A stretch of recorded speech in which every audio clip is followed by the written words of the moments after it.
बिस्मिल्लाहिर्रहमानिर्रहीम। अस्सलाम वालेकुम। मेरा नाम है ज़ैन मुख्तार और आप मेरा यूट्यूब चैनल देख रहे हैं। मैं उम्मीद करता हूँ आप सब लोग खैर आफियत से होंगे। आप लोगों से मैं हमेशा की तरह आज भी यही रिक्वेस्ट करूँगा कि अगर आप लोगों को मेरी वीडियोस जो हैं वो इन्फॉर्मेटिव लगती हैं और आप उनको पसंद करते हैं तो आप उनको ज़रूर लाइक, सब्सक्राइब और शेयर कीजिएगा। अच्छा, आप मूव करते हैं जी। आज क्या इंपॉर्टेंट चीज़ें हुई हैं आज के दिन के अंदर की जो डेवलपमेंट्स हैं।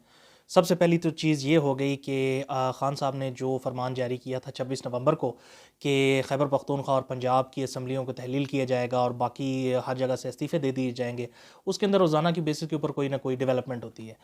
अब हुआ ये है कि इतवार वाले दिन से एक मुलाकात एक्सपेक्टेड थी बिटवीन इमरान खान साहब और परवेज़ इलाही, और आज तक वो मुलाकात नहीं हो पा रही थी। उसके रीज़न्स कुछ भी हो सकते हैं। बीच में परवेज़ इलाही साहब को इस्लामाबाद भी आना पड़ा, फिर परवेज़ खटक साहब के साथ उनकी कल की मुलाकात भी शामिल है, लेकिन खान साहब के साथ उनकी कोई मुलाकात नहीं हो रही थी। आज एज़ वी स्पीक, इस वक्त राइट नाउ, जुमेरात वाले दिन परवेज़ इलाही साहब जो हैं वो पहुंच गए हैं। पीटीआई की भी सीनियर लीडरशिप जो है वो मौजूद है इस वक्त वहाँ पर ज़मान पार्क में, और ये मीटिंग जारी है। और जो पीडीएम की जो जमातें, ख़ास तौर पर जो पाकिस्तान पीपल्स पार्टी और पाकिस्तान मुस्लिम लीग नून है, उन्होंने अभी तक जो है अप्रोच ये रखी है कि जब तक परवेज़ इलाही और ख़ान साहब की मुलाकात का आउटकम नहीं आ जाता, पता नहीं चलता कि ये क्या कहते हैं, तब तक वो किसी किस्म का जो है अपना वो रद्द-ए-अमल नहीं देंगे। अब इसके अंदर एक चीज़ बड़ी इंपॉर्टेंट है, और वो इंपॉर्टेंट चीज़ ये है कि कल शाहज़ेब खानज़ादा के प्रोग्राम के अंदर ख्वाजा आसिफ साहब इन्वाइटेड थे, और उन्होंने 2-3 चीज़ें की। जब उनसे सवाल ये किया गया कि सुनने में ये आया है कि पीडीएम और ख़ास तौर पे पाकिस्तान मुस्लिम लीग नून के कुछ लोग जो हैं वो तैयार हैं पाकिस्तान तहरीक इंसाफ का साथ देने के लिए, और हो सकता है कि वो लोग इस्तीफ़ा दे दें। इसके ऊपर ख्वाजा आसिफ साहब ने जो है वो कहा कि ये तो वक्त आएगा तो देखा जाएगा कि हमारे लोग हमारे साथ मतलब रह रहे हैं या पीटीआई के लोग जो हैं वो उनके साथ रह रहे हैं। हो सकता है कि ऐसा हो कि जो पीटीआई के लोग हैं वो भी उनकी वोट ऑफ कॉन्फिडेंस अगर मोशन आती है तो उसके अंदर उनका साथ ना दें।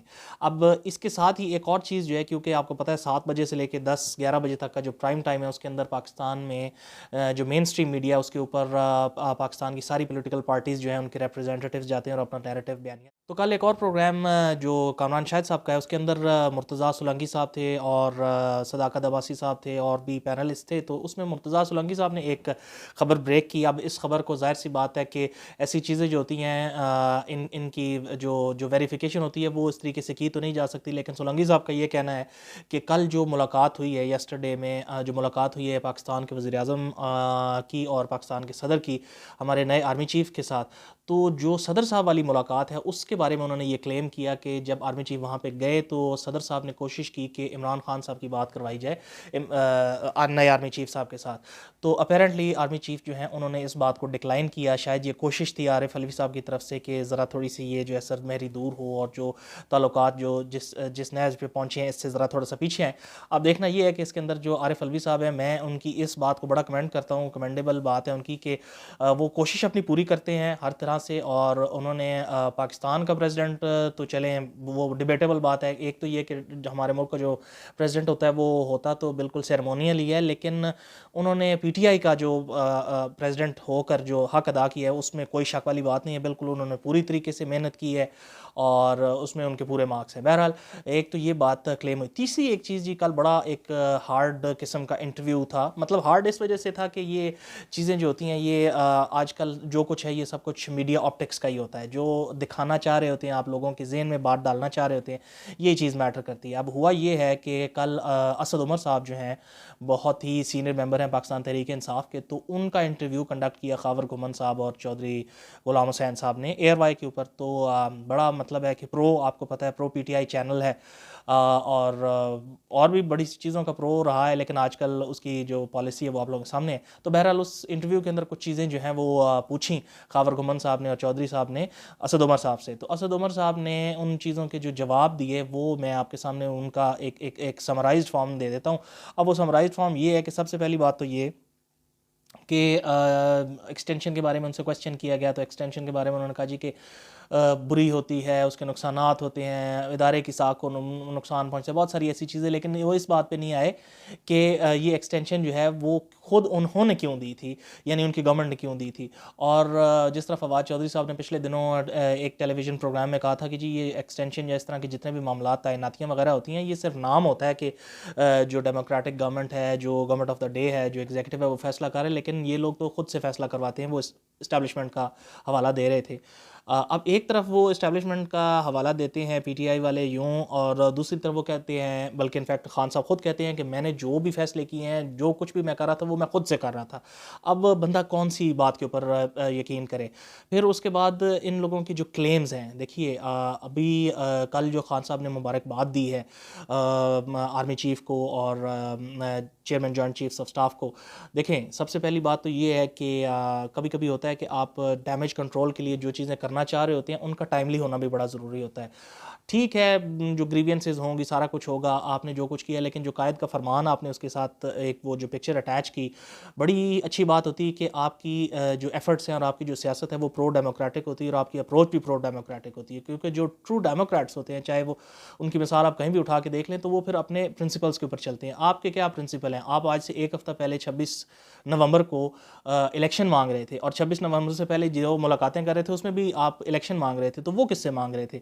और उस वक्त आपको जिन्ना साहब का जो है वो फाउंडर ऑफ द नेशन के उस खिताब का, उस हुक्म का मतलब है आपने जिक्र भी नहीं किया और आपको वो याद भी नहीं आ रहा था। बहरहाल ये ज़ाहिर सी बात है कि पॉलिटिशियंस जो होते हैं वो उनकी मेमोरी जो होती है वो बड़ी शॉर्ट टर्म्ड होती है और they are very goal oriented. ठीक है, हमारे यहाँ बड़ा लफ्ज़ गलती से इस्तेमाल कर दिया जाता है कि एज इफ़ कि जी वो लीडर्स हैं। लीडर्स मैं समझता हूँ कि डेकेड्स नहीं, ये तो सदियों में कोई एक आध आता होता है, और कौमों की जो हिस्ट्री होती है उसके अंदर कोई एक आध लीडर होता है। ज़रूरी नहीं है कि हर इंसान के बारे में जो किसी पॉलिटिकल पार्टी से एफिलिएटेड हो या वो किसी भी पब्लिक रोल में हो तो आप उसको लीडर कहें। पॉलिटिशियंस हैं, इनके अपने रोल्स और गोल्स होते हैं जिनको ये लेकर चल रहे होते हैं, और हर एक जो है वो तकरीबन ऑलमोस्ट एक सेम तरीके से ही पाकिस्तान में आया है, एंड खान साहब इज़ नो एक्सेप्ट। दूसरी चीज़ है जी, पंजाब के जो स्पीकर साहब हैं उनका भी इंटरव्यू कल हुआ काशिफ अब्बासी साहब के प्रोग्राम में। उन्होंने कुछ बातें कहीं, एक तो चीज़ ये थी कि उन्होंने कहा जी कि जब तक सेशन चल रहा है तब तक जो वोट ऑफ नो कॉन्फिडेंस है वो तहरीक नहीं लाई जा सकती। ये बात अंडरस्टैंडेबल है, इसके बारे में ऑल्दो कि इट इज़ डिबेटेबल, जो आइनी माहिरीन है वो इसके बारे में मुख्तलिफ राय देते हैं, लेकिन उनका ये कहना है कि जब इसके लिए एक स्पेशल सेशन बुलाना होता है।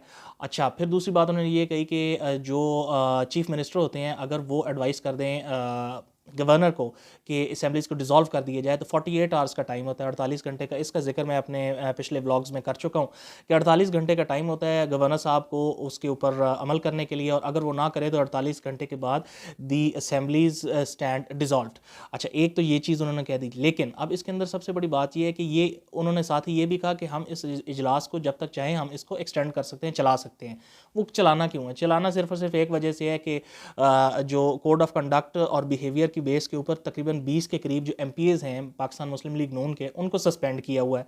जब वो सस्पेंड हुए हैं तो they can not take part in any kind of the process of the assembly. तो शायद ये एक परहैप्स रीज़न हो इसके पीछे। बहरहाल आज की जो मुलाकात हो रही है इस वक्त परवेज़ इलाही साहब, मोहन्नस इलाही साहब और पीटीआई की लीडरशिप और इमरान खान साहब के दरमियान, एक चीज़ बड़ी अहम है कि जी 20 दिसंबर का कोई एक हिंसा आ गया है कि 20 दिसंबर तक जो है वो असेंबलीज़ को डिज़ोल्व नहीं करना है। क्यों असेंबलीज़ को डिज़ोल्व नहीं करना है? ये आप ज़ाहिर सी बात है, बहुत सारे लोगों ने खान साहब को बताया कि you are staying in Punjab, आप पंजाब को आपने अपना फोर्ट्रेस बनाया हुआ, तमाम तर वसाइल और जो मशीनरी और जो सरकार को आप इस्तेमाल कर रहे हैं ये आपके डिस्पोजेबल सिर्फ इस वजह से है कि आपकी हुकूमत है। अगर आप असेंबलीज़ को डिज़ोल्व करते हैं तो नॉट ओनली आपको केपीके जाना पड़ेगा, जहां अभी तक उनका फाइनलाइज नहीं हुआ कि वो भी डिज़ोल्व करना है या नहीं, क्योंकि ये बात इस वक्त आम तौर पर पाई जा रही है कि जो पीटीआई के जो अपने मेंबर्स हैं, चाहे वो केपीके असेंबली से हैं चाहे वो पंजाब से हैं, they are not in favour of it. खैर ये चीज़ें तो अब देखी जाएंगी, क्योंकि कल जुम्मा है, जुम्मे के दिन के बारे में फवाद चौधरी साहब ने कहा था कि हमारी जो मोस्ट इंपॉर्टेंट मीटिंग्स है वो कंक्लूड होंगी और फिर हम कुछ अपना अगला लाए अमल देंगे। अब ये देखते हैं कि ये 20 दिसंबर वाली बात जो है इसके पीछे क्या रीज़न हो सकता है। मोस्ट प्रॉबेबली जो पॉलिटिकल चीज़ें हैं, मैंने पहले भी जिक्र किया था अपने व्लॉग्स में कि ये एक पॉलिटिकल सुसाइड वाली बात कर दी खान साहब ने कि जी हम असेंबलीज डिसॉल्व करने जा रहे हैं। अगर वो असेंबलीज, आप अगर सिस्टम का हिस्सा ही नहीं रहेंगे तो आप वापस उस सिस्टम के अंदर किस तरीके से आएंगे? बहरहाल ये कुछ ऐसी मिस्टेक्स होती हैं कि जिनके बारे में सिर्फ आप वो कमिट करके ही समझते हैं। लेट्स सी कि जो है पाकिस्तान तहरीक इंसाफ वो मज़ीद इसमें क्या चलती है। आज रात 10-11 बजे तक चीज़ें मज़ीद क्लियर। आज पार्ट 3 है, बड़ा कंसाइज करके मैंने एक जो छोटी सी सीरीज़ स्टार्ट की है। मैं रोज़ाना अपने व्लॉग्स के एंड में 2 से 3 मिनट 4 मिनट बात करता हूँ कि माजी का पाकिस्तान कैसा था। ये मेरी कोशिश सिर्फ़ और सिर्फ इसलिए है कि पाकिस्तान में होने वाले जितने भी बड़े जो मोन्यूमेंटल काम हैं आज तक, जिनकी वजह से हमारी जो तारीख़ जो हम पढ़ते हैं और जो आज तक वाक़यात होते आए हैं उनके ऊपर वो असरअंदाज हुए। कौन से ऐसे लोग थे, कौन से ऐसे लीडर्स थे जो उसके अंदर इन्वॉल्व थे। आज उसका तीसरा हिस्सा है और मैंने कल जैसे कि कहा था कि कश्मीर पर हम बात करेंगे। कश्मीर का एक बड़ा ही वाइड टॉपिक है और इसके ऊपर बहुत सारी इंटरप्रिटेशंस हैं और ये एक ऐसा टॉपिक है कि जिसके ऊपर बात भी बहुत ज़्यादा होती है, लेकिन अगर आप ये देखें कि इसके ऊपर क्लियरली और फैक्ट बेस्ड चीज़ें कितनी आपके पास मैसर हैं तो वो आपको ढूंढना बहुत मुश्किल होती हैं। सबसे पहली बात तो ये है कि पाकिस्तान की स्टेट जब बनी, पाकिस्तान जब मर्ज़ वजूद में आया 1947 में, तो सबसे बड़ा जो क्राइसिस था पाकिस्तान में वो था रेफ्यूजीज़ का क्राइसिस। बहुत सारे लोग सवाल करते हैं कि जिन्ना साहब एक डेमोक्रेट थे, एक वकील थे, एक बड़े सक्सेसफुल इंसान थे और ये उनकी रिस्पॉन्सिबिलिटी थी कि पाकिस्तान को उसका आइन देकर जाते, तो उन्होंने ऐसा क्यों नहीं किया। उनका सवाल बिल्कुल बजाय, लेकिन उस वक्त दो सबसे बड़े इश्यूज थे। सबसे पहली बात यह कि पाकिस्तान को बड़े शदीद किस्म के रेफ्यूजी क्राइसिस का सामना था, ये जिन्ना साहब का कंसर्न था। और नंबर 2, 1948 सितंबर में जिन्ना साहब की डेथ हो रही है और 1948 के अंदर ही कश्मीर का मामला स्टार्ट हो रहा है। कश्मीर के अंदर जो एक रेजिस्टेंस है वो स्टार्ट हुई। रेजिस्टेंस से पहले एक चीज़ बड़ी इंपॉर्टेंट है, वो मैं आपको बता दूं कि 27 अक्टूबर 1947, ये बड़ी डेट इंपॉर्टेंट है। 27 अक्टूबर 1947 को जो भारतीय हुकूमत है उसने, जो इंडियन गवर्नमेंट थी, उसने जो हिंदू महाराजा था कश्मीर का, उससे एक इंस्ट्रूमेंट ऑफ असेशन जो है वो हासिल। ये डेट इस वजह से इंपॉर्टेंट है कि ये क्राइसिस शुरू हो रहा है पाकिस्तान और हिंदुस्तान की आज़ादी अगस्त के 1 से 1.5 माह के बाद। अब यही चीज़ें आगे चलती हुई जा रही हैं और फिर बहुत सारे जो फ्रीडम फाइटर्स हैं वो इस चीज़ के ख़िलाफ़ हो रहे हैं। और जब पाकिस्तान और हिंदुस्तान अलहदा हुए हैं तो दोनों मुल्कों में जो एक्सट्रीमिस्ट्स थे उनका बहुत ज़्यादा दबाव था दोनों मुल्कों की गवर्नमेंट्स के ऊपर। फिर उसके बाद होता ये है कि जो हमारे पाकिस्तान और हिंदुस्तान के गवर्नर जनरल, ज़ाहिर सी बात है पाकिस्तान की तरफ से कायद-ए-आज़म मोहम्मद अली जिन्ना थे, दोनों गवर्नर जनरल्स की मुलाकात होती है नवंबर में, 1 नवंबर 1947 को। और रीज़न यही है कि जो कश्मीर का जो इशू है उसको सॉर्ट आउट किया जाए और दोनों जो गवर्नर जनरल्स हैं वो बैठते हैं इस मसले को सॉर्ट आउट करने के लिए। कायद-ए-आज़म मोहम्मद अली जिन्ना का यही कहना होता है कि प्लेबिसाइट करवाया जाए, लोगों की राय ली जाए और जिस तरफ वो जाना चाहते हैं उनको जाने दिया जाए। लेकिन हिंदुस्तान की तरफ से एक ही डिमांड आती है कि कश्मीर हमारा इंटेग्रल पार्ट है और हम इससे पीछे नहीं हटेंगे। यानी कि यहाँ पे भी एक स्टेलमेट हो गया और ये चीज़ अभी स्टैंडिंग है। अब इसको इसी तरीके से जब हम 1948 में 1948 में लेकर जाते हैं तो अब यहाँ पर जंग भी शुरू हो रही है और लॉर्ड माउंटबेटन जो लास्ट वाइसरॉय थे इंडिया के, उन्होंने एयर सपोर्ट प्रोवाइड की इंडियन ट्रूप्स को और उनको लैंड करवाया श्रीनगर में। ये चीज़ बड़ी याद रखने वाली है कि सपोर्ट मिली उनको ब्रिटिश एयरफोर्स की, इंडियंस को, और वो लैंड हुए श्रीनगर में, जहाँ से उन लोगों ने जो सेपरेटिस्ट और जो फ्रीडम फाइटर्स थे उनकी जो मूवमेंट है उसको क्वाश किया, उनके खिलाफ उन्होंने ऑपरेशन किया।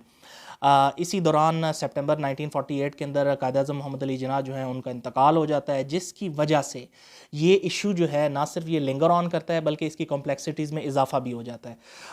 अब उसके बाद 1949 के अंदर जो यूनाइटेड नेशन का एक कमीशन था 5 मेंबर का, उसने पाकिस्तान और हिंदुस्तान दोनों को कहा कि आप लोग जो हैं सीज़ फायर करें, और ये सीज़ फायर जो है हो गया ताकि एक प्लेबिसाइट करवाया जाए। और वो प्लेबिसाइट क्या होगा कि उसके नतीजे में जो लोगों की राय होगी, जिस तरफ लोग वोट करेंगे उसको ऑनर किया जाएगा। इस चीज़ को भी हिंदुस्तान ने ऑनर नहीं किया। तो पाकिस्तान की आज़ादी 1947 से लेकर 1949 तक के ये 3 से 4 मेजर इवेंट्स थे जो कश्मीर से रिलेटेड हुए। इंशाअल्लाह ताला कल और आने वाले व्लॉग्स के अंदर इस इशू के ऊपर और पाकिस्तान की तारीख से रिलेटेड बहुत सारी चीज़ों के ऊपर आपसे बात होगी। अपना बहुत सा ख्याल रखिएगा। आपसे फिर कल मुलाकात करूँगा। फ़ी अमान अल्लाह।